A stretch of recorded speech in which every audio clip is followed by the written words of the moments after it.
శ్రీరామనవమి శుభాకాంక్షలు. ఈ నవమి రోజున దీని యొక్క ప్రాముఖ్యతను మళ్ళీ ఒకసారి గుర్తు చేసుకుందాం. లోకరక్షణ కోసం శ్రీ మహావిష్ణువు త్రేతాయుగంలో రాక్షస సంహారం కోసం అవతారం ఎత్తాడు. అలా త్రేతాయుగంలో మహావిష్ణువు 7వ అవతారమే మన శ్రీరాముడు.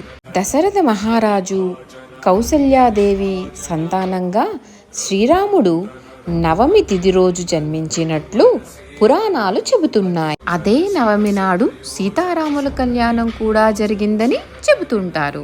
14 ఏళ్ల అరణ్యవాసం చేసి పట్టాభిషేకుడైన రోజు కూడా నవమి తిథిగా చెప్తారు.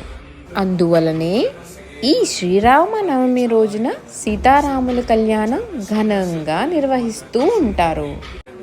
ఈ చిన్న శ్రీరామనవమి ప్రాముఖ్యత మీకు నచ్చిందని భావిస్తూ జై శ్రీరామ్.